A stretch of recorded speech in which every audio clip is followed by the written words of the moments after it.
What is up, beautiful people? Jake here with Venture Visuals, and today I am hyped because we are going to be breaking down this super sick rotoscope transition technique that you can use in a bunch of different ways. And this video is going to be a really easy tutorial that you can follow along with. We're going to be combining some matte transitions with some rotoscoping to get these really cool transitions that you can use on music videos, creative edits, and much more. So I just want to touch base with you guys a little bit. I've been working really hard on my product updates. I've been updating every pack on my website. So we got some new saber transitions, we got more matte transitions, we got more texture overlays, and pretty soon we're going to have some more title templates as well. We're going to be making more videos for this channel and doing more breakdown stuff like that. So if you're excited about what the future holds for this channel and this community, hit the like button down below and let's get into the tutorial. So we're here in Premiere Pro, and on my timeline I've just taken a couple clips from some music videos that I've worked on a little bit more recently.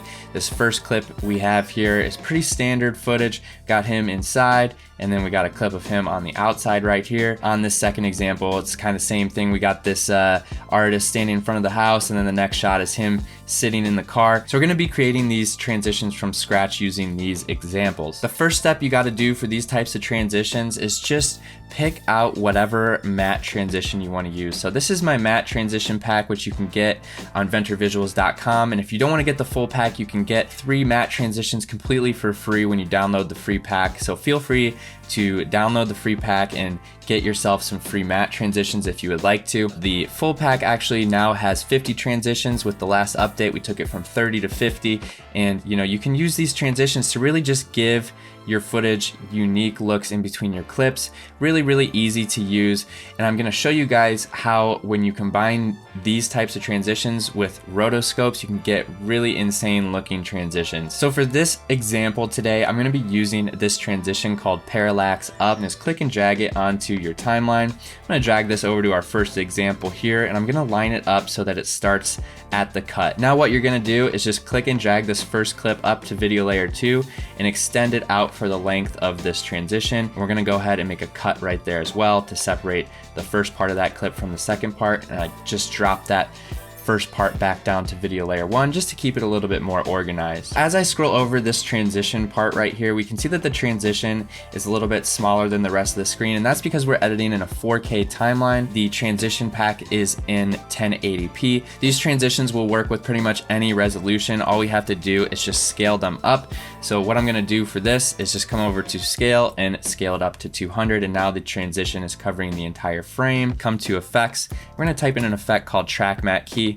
We're gonna click and drag that onto our middle layer there, that extension of our first clip, and we're gonna change the matte from none to video 3. Video 3 is the layer that our transition is sitting on. Now what I'm gonna do is change the composite using from matte alpha to matte luma, and now we're getting this really nice transition as I scroll over it. If I just play this back in full speed, you can see what we're gonna get here. So boom, transition opens up, perfect. I could just leave this transition alone and call it a day, but we're gonna add that sauce to it. So what we're gonna do is cut our bottom clip here where it lines up with the end of this transition, hold Option and duplicate the first part of our second clip, drag it up to video layer 4 above the rest of our transition. So now if I hide this, we still can see our transition coming through, but we've overlaid it now with the second clip. As I turn that layer back on, we can't see the transition coming through. So the reason I did this is because we're gonna now rotoscope out the artist here, and we're gonna overlay him on top of the rest of the matte transition. This is gonna give us a really cool look. So what I'm gonna do from here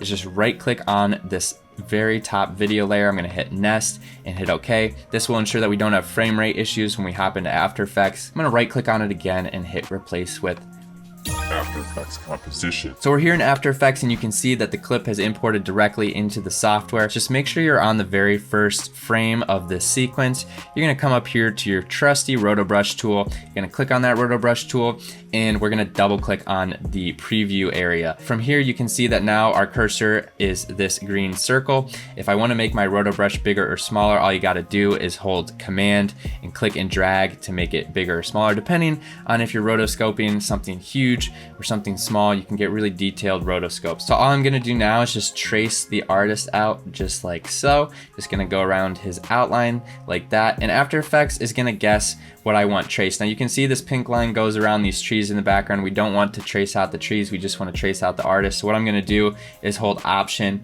and I'm just gonna click and drag around his outline. I'm gonna be basically communicating with After Effects, hey, I don't want any of that stuff on the edges, I just want stuff in this area. So you might have to do this depending on, you know, how little contrast you have in the background. Obviously, there's not a lot of depth in this shot, so he's not really popping out from the background that much. Once you get your artist or whatever you're traced out as good as you can, what you're gonna do is hit 2 on your keyboard, and you're just gonna go frame by frame and make sure that After Effects gets a really good tracing of what you're cutting out. So that's what I'm gonna do now. I'm just gonna go down the rest of my timeline.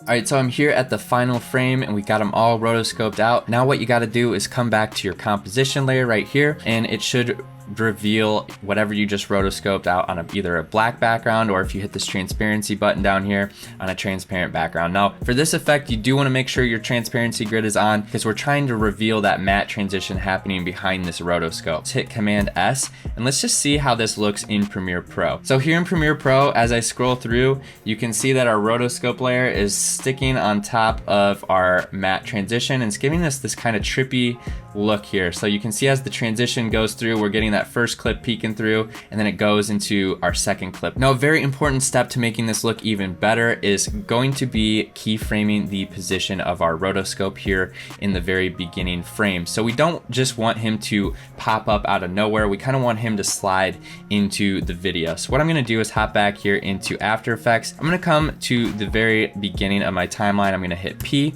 and I'm gonna make a position keyframe. I'm gonna drag that out about 10 frames, maybe 10 to 12 frames, somewhere in there.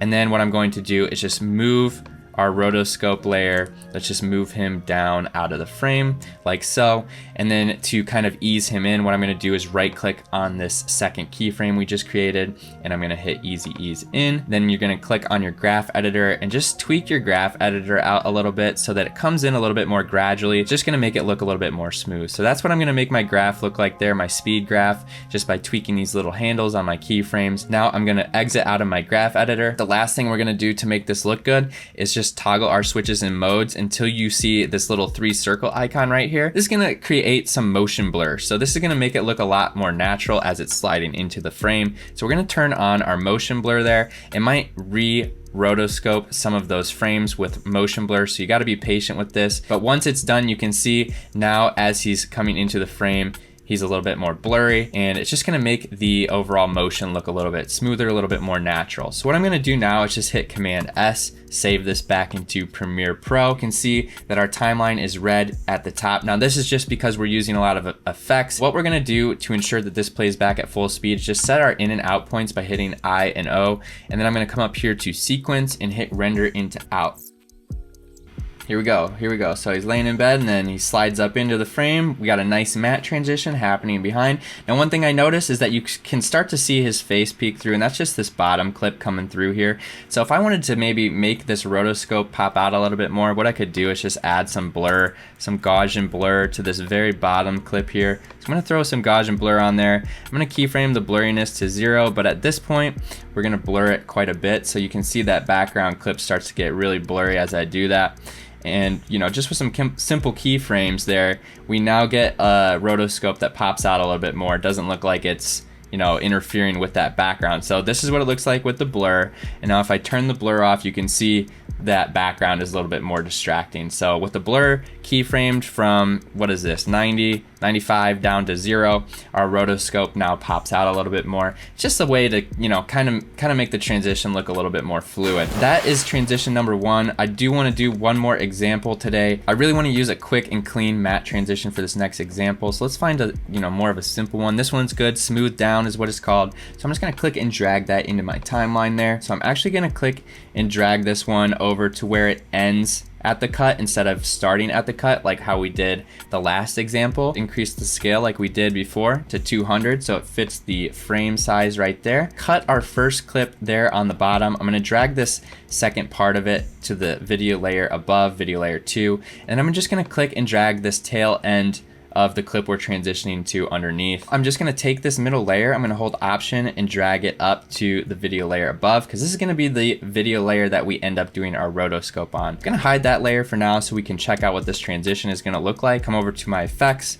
type in track matte key, throw my track matte key onto my middle clip right there. Change our matte to whatever layer our transition is on, then change it from matte alpha to matte luma. If I play this back in full speed, you can see we get a really nice smooth transition right there. So perfect, boom. It's really smooth, clean transition, but let's add that rotoscope sauce. So what I'm gonna do is turn my top layer back on, this rotoscope layer, which is just an extension of this first clip that we're transitioning from. I'm gonna right click on it.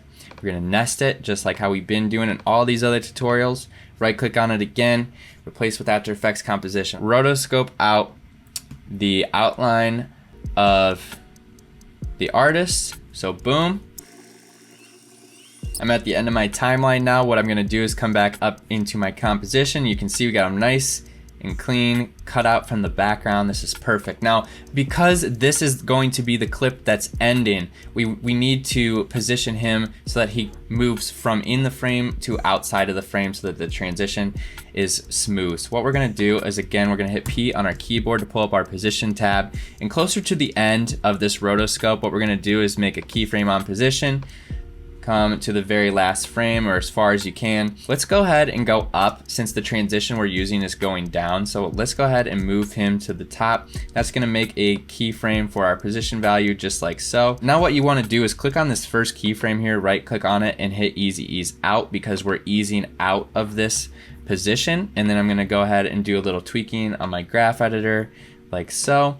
I'm just gonna, give it that nice smooth curve. And now what I'm gonna do is close my graph editor, make sure that you turn your motion blur on, and now you can see as he starts to leave the frame, he gets really blurry. Again, just to make the motion look a little bit more natural, a little bit more smooth. So if I play this rotoscope back in After Effects, you can see what we're getting here. He's transparent, he's cut out, and then he zooms up out of the top of the frame. And this is gonna look really cool because the matte transition we picked is gonna be coming from the top down. Hit Command S, save it back into Premiere Pro. Here's what that transition looks like in full motion. So I'm gonna go ahead and hit play right here. You can see we got him on the driveway. Boom, smooth, super smooth. So that's what I'm talking about, guys. The matte transition looks good. I love these matte transitions just because they're so clean, but it's great when you can combine them with rotoscoping.